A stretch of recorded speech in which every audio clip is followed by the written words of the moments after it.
Hello friends, welcome to my channel রোমানাস cooking world.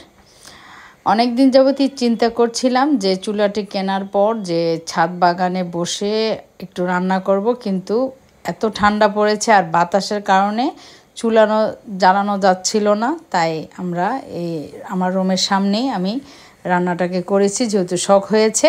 আমার হাজব্যান্ডও খেতে চাইলো। এটা ছিল রাজহাঁসটাকে খুব ভালো করে ধুয়ে পরিষ্কার করে নিয়েছি কেটে। আর এখন আমি রান্নাটাকে বসিয়েও দিয়েছি, কারণ আমি আসলে ওভাবে ভিডিও করব চিন্তা করিনি, কিন্তু দেখতে ভালো লাগছিল এবং সবাই বলছিল যে রান্নাটা ভিডিও করার জন্য, তাই করা। আর আমার মাটির চুলায় রান্না করার কোনো অভিজ্ঞতা নেই, কারণ সবার তো আর সব কিছু থাকে না। তা আমিও এর মধ্যেই পড়ি, কারণ আমার রান্নার কোনো অভিজ্ঞতা নেই।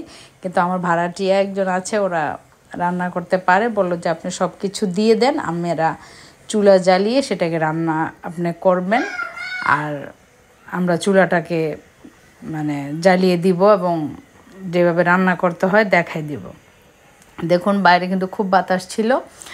আর হাঁসের মাংস তো মোটামুটি আমরা সবাই রান্না করতে পারি। আর এখন তো বাজারে খুব ভালো করে হাঁস পরিষ্কার করে বললে কেটেও দেয়। আমারটা কিন্তু পরিষ্কার করে কেটে নিয়ে এসেছি এবং খুব ভালো করে কষিয়েছি, এবং যা যা দেওয়ার, যেমন আমরা মাংস রান্না করতে যা যা দেই এটাতে তাই দিয়েছি। আর এখন আমি এটাকে হালকা গরম পানি দিয়ে দিয়েছি। দেখুন পানি, এখন এটাকে ঢেকে অল্প আঁচে এটাকে রান্না করব।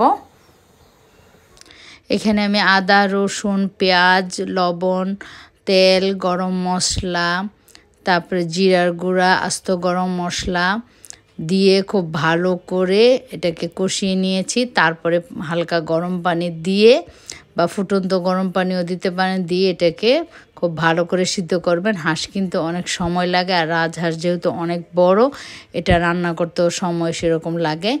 আমি আবার পানি দেওয়ার পরে আরেকটু জিরার গুঁড়া দিয়ে দিয়েছি এবং একটু গরম মশলার গুঁড়োও দিয়ে দিয়েছি। আর মশলাগুলো আমি আগে থেকে সাজিয়ে রেডি করে নিয়েছিলাম, যেগুলো আমি একসাথে দিয়ে দিয়েছি। আগে থেকে মশলাগুলো কষাইনি। দেখুন রান্নাটা কেমন হয়েছে, এবং খুবই টেস্টি হয়েছিল, এবং সবাই মিলে আমরা এটাকে চাপটি দিয়ে খেয়েছিলাম। ওই ভিডিওটা আমি আর করা হয়নি। দেখুন রান্নাটা দেখেই বোঝা যাচ্ছে যে কতটা সুন্দর হয়েছে। ভিডিওটা ভালো লেগে থাকে তাহলে লাইক, কমেন্ট, শেয়ার এবং সাবস্ক্রাইব মাই চ্যানেল। এরকম হাঁসের মাংসের অনেক রেসিপি আমার চ্যানেলে আছে, আপনারা দেখে নিতে পারেন।